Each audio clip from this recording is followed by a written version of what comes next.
Welcome to the Church Sound Podcast, part of the Repurpose Network, where kingdom culture, real life, and technology intersect.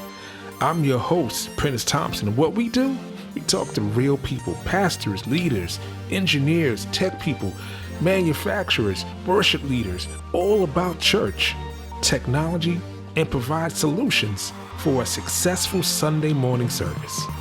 You ready? It's time to take a ride. Let's go. Yes, and welcome to another edition of the Church Sound Podcast. I am your humble host, Prentiss Thompson, and yeah, you guys always clap for me.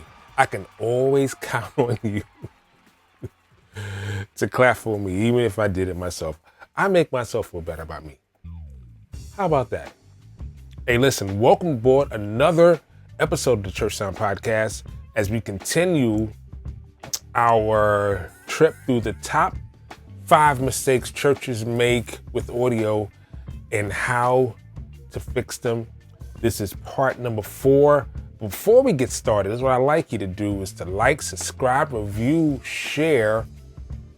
Share this with your pastors, share this with your leaders, share this with your media team. How about you guys watch it as a group?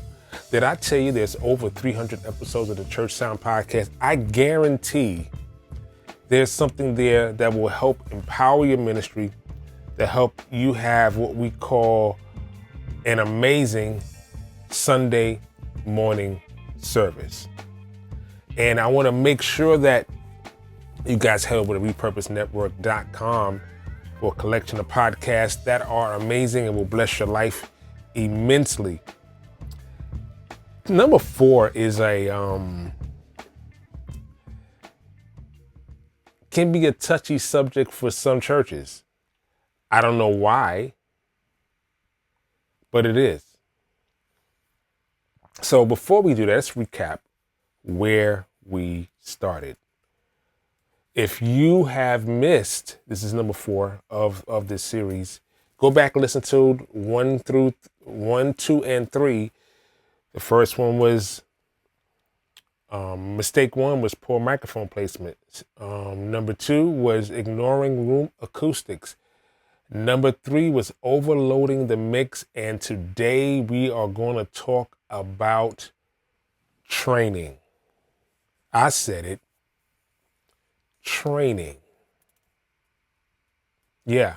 So it doesn't matter if you're a seasoned engineer. It doesn't matter if you're just a weekly volunteer. It doesn't matter if you're a pastor trying to get the sound better in your sanctuary.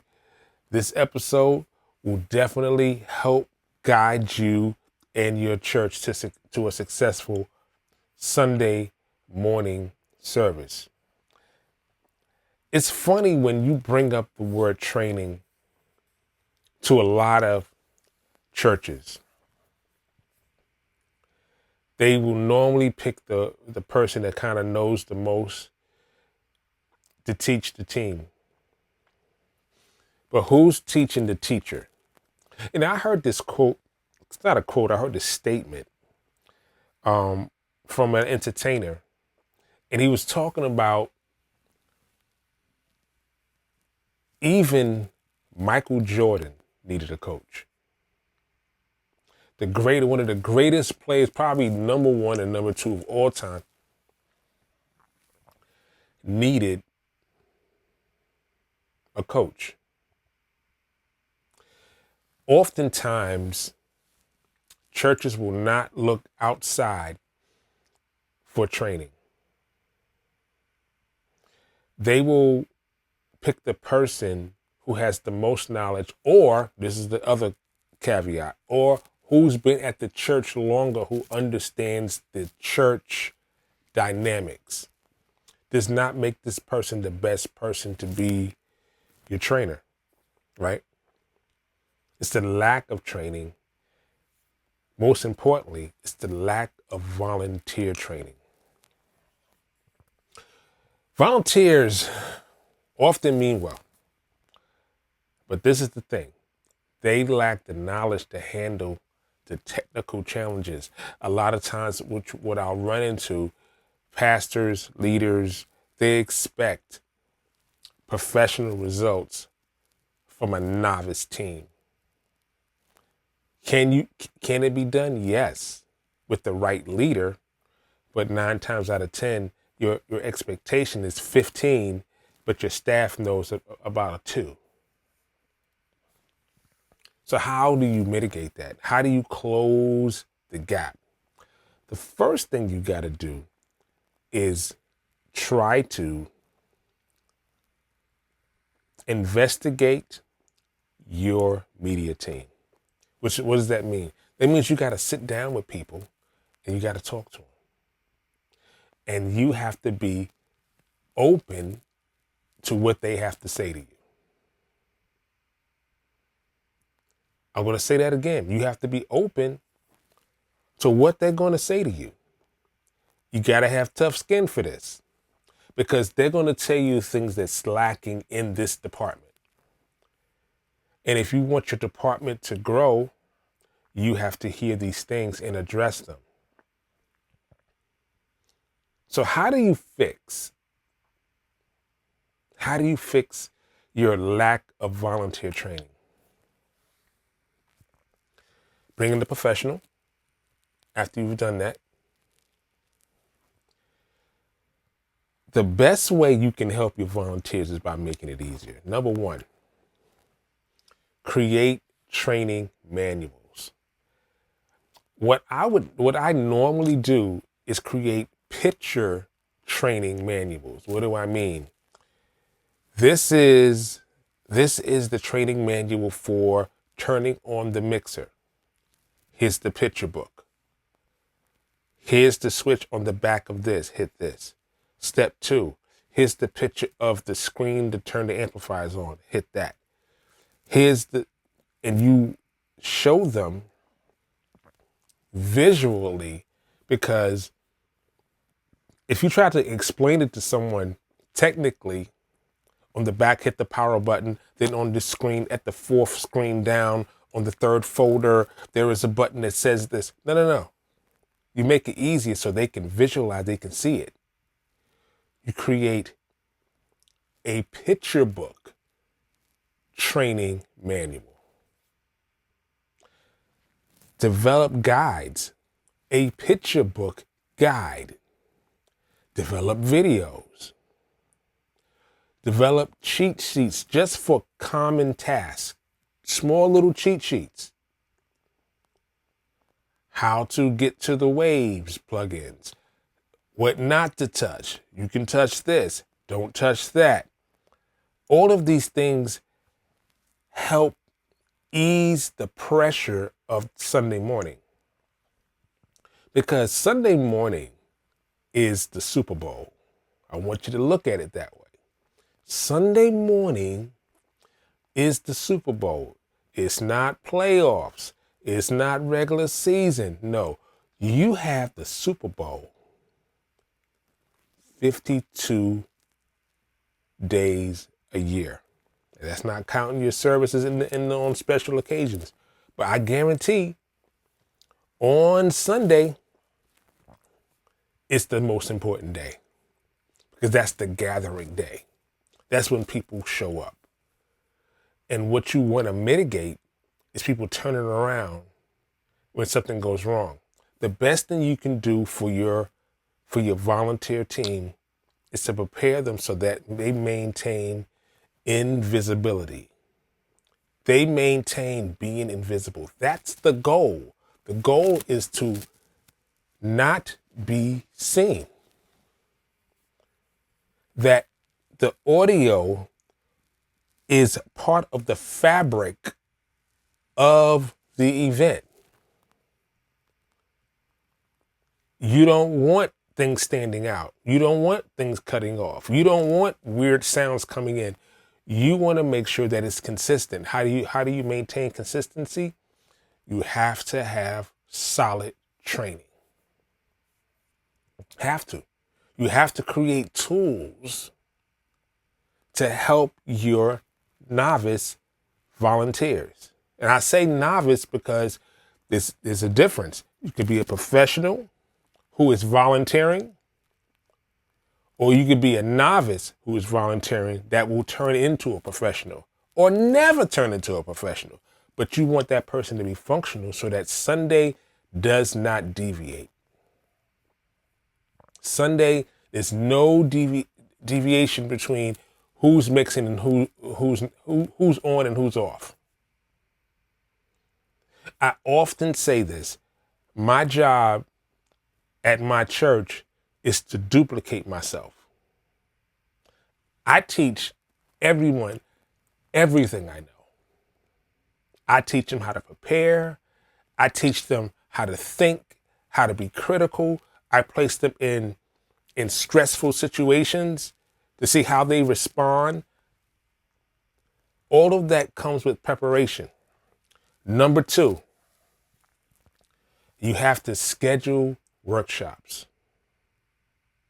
You have to host regular training sessions that are focused on specific aspects of your team.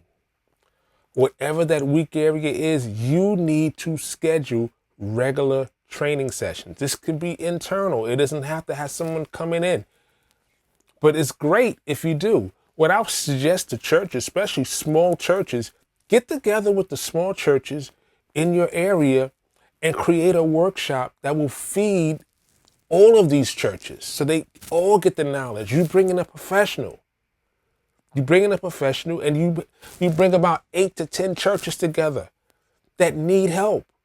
And you say, hey, listen, if we put our money together, we can bring in this professional and he can show us what we're lacking and schedule a workshop. Do it that way or do it internally. Either way, you have to have regular training sessions. Regular scheduled training sessions. When you find that weak area, you have to fortify the area with knowledge. Number 3, I kind of said this in part in number 2. Pair your new volunteers with an expert. Use a mentorship system to provide hands-on learning. That's the best way to learn. I call it getting dirty. You cannot learn to swim without getting wet. You can't swim without getting wet, but you definitely cannot learn to swim without getting wet. You cannot learn to drive without driving. You can watch YouTube videos all you want. You can take pictures. People could talk, when you get in the car and you turn the wheel this way and you press the brake, you're not going to know how it's going to feel under your foot. You're not going to understand how it feels in your hands. You're not going to understand how to navigate traffic. 6 lane, 2 lane, 1 lane, nighttime, raining, snow. How do you learn to navigate it? You learn by doing. You learn by doing. Number 4, you have to encourage practice. The best way to practice is is rehearsal. That's the best way to get them up there and let them make mistakes and navigate them through their mistakes. Don't correct them all the time. Let them think critically. Because the thing about audio is that you're constantly troubleshooting. It's not, here we go, I hit the on button, all the things are set, I can just step away. No. Because temperature changes everything. The amount of people in the room changes everything. How people use the equipment changes everything.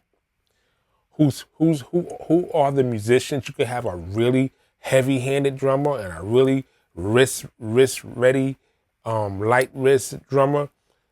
All of these factors factor into the overall experience. At the end of the day, the end result of what Sunday is for is to bring souls to Christ, right? That's what we're here for, right? That's the story. That's the real story. So you have to encourage practice. You know what a good way to do is to record the Sunday morning service. Don't get them a pair of headphones and just run that thing right back. Record it and run it back on from the multi-track. Let them play. And let them play. Because the more you practice, the more you're prepared. Practice does not make perfect. Practice makes prepared. Practice makes prepared. This is the last point. You have to provide constructive feedback and celebrate the successes. And what does that do? That builds confidence. That builds confidence. I text and call my son all the time. My son is grown. He's a grown man. But I always encourage him. I always tell him, hey, son, I'm proud of you. Hey, I was just thinking about you, man. You crossed my heart. You okay? Hey, I saw what you did on, I saw your workout because he's a trainer, physical trainer. And he's a drummer, amazing drummer. And I said, hey man, how'd the gig go? Tell me about what happened. You know, I let him know that I'm paying attention. I let him know that I'm here. When you provide feedback, this is the first thing you have to understand as a trainer or as someone who's providing training for an organization. You have to allow for feedback. Even if you don't like it, you ain't gotta like it, okay? You don't have to like the feedback because feedback is exactly what it is. It's information. I had a pastor who used to tell me all the time when I was a young believer, he would always say to me, never ignore information.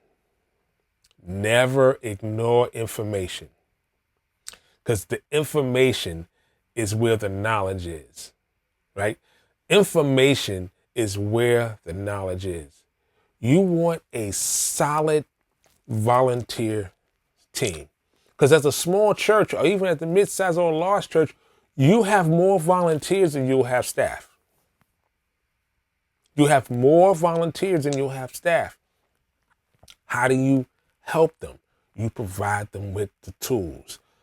The more tools you have in your bag, the more projects you can take on. You got a drill, you got a hammer, and that's all you got. You don't have a screwdriver, you don't have a Phillips head, you don't have a wide Phillips head, you don't have a small Phillips head. All the tools that you need. You don't have a saw, you have a wood saw,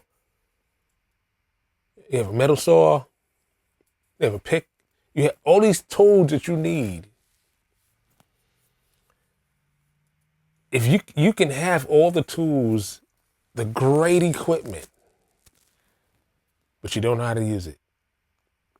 I remember one time I was consulting a church, and the church was upset at me that I did not recommend the most expensive mixer.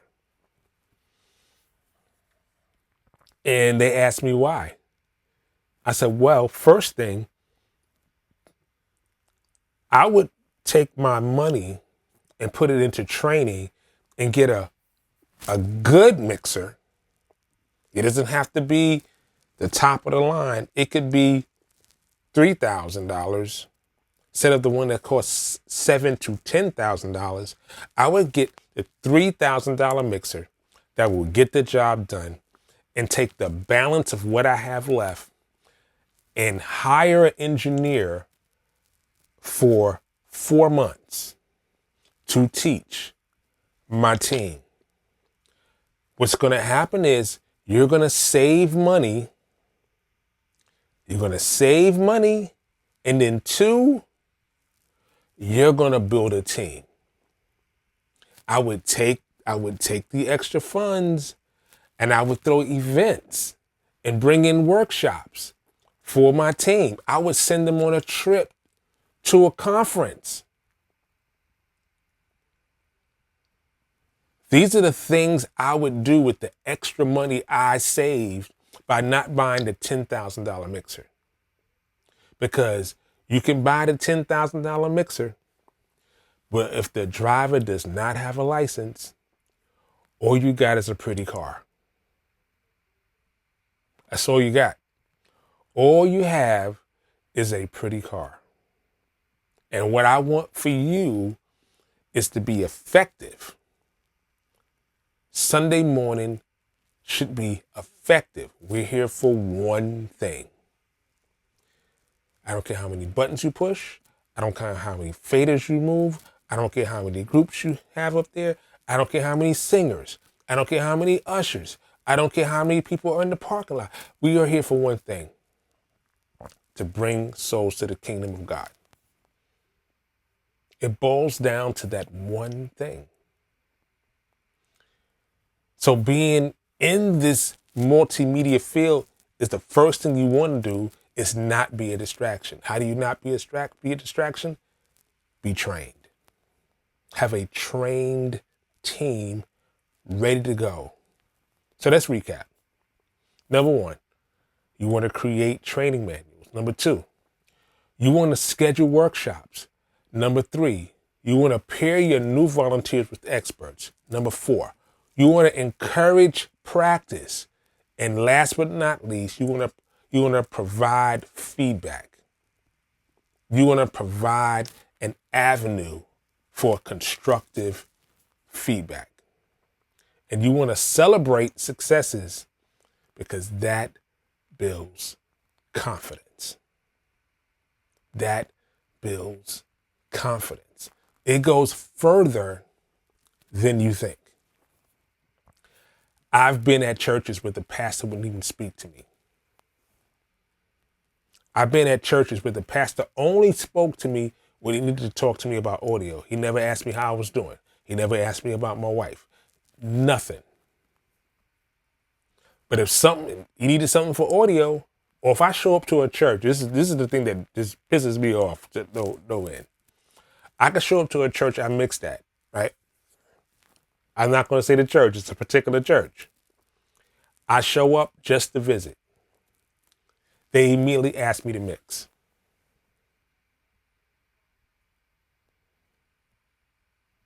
Immediately. Not how you doing. Oh, it's good to see you. Oh my God, I'm so glad you're here. Can you mix?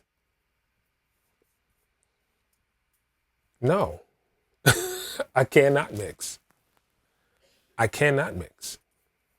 So these are the things that you guys should be privy to. Because when you're building a team, it's not just inside your team, it's the outside networking. It's the outside networking you have to fortify. Because one thing you want to have is someone in the building that knows more than you and can delegate and can train and build this team. And can do that because it's so hard to get volunteers. You have to have the right person to get volunteers. You have to have regular events encouraging people to join your different ministries. At the church I'm at currently, they do this every month. When they have new members invitationals, at the end of the second day, they'll have all the ministries and all the ministry leaders come in and introduce themselves and have them at different tables at like a convention and say, hey, listen, you want to learn about greeting? You want to do the parking ministry? You want to do this? Let me talk to you about it. We see how I can get you involved. All of these things help you get volunteers. But if you don't have it, people will walk past it every day because they think that, oh, they got it. They don't need my help. So before we get out of here, this is something I really, really love for you to do. Why don't you copy the message, whether you're listening or watching, send it to somebody, send it to your media team. Why don't you guys go over this together? If you have a question you want me to answer, listen, it's the church sound podcast at Gmail, the church sound podcast at Gmail. You can go to the website, thechurchsoundpodcast.com. It's a lot of information there. If you want to bring me in to speak to your team, you can book me right there. If you want to have a consultation, you can do that as well. InvisibleMediaConsulting.com. Book a 30-minute free call. It's free. Did I say it's free? I said it's free 99. Book a call. And let us see how we can help assist you making your church consistently, 3 words, amazing. Hey, I'm so glad that you guys were here. I hope you guys were encouraged. I hope you understand that creating an environment where people can connect with God and with each other without distractions is the way you want to be. Hey, keep God first in everything you do, and I'll see you next time on the Church Sound Podcast.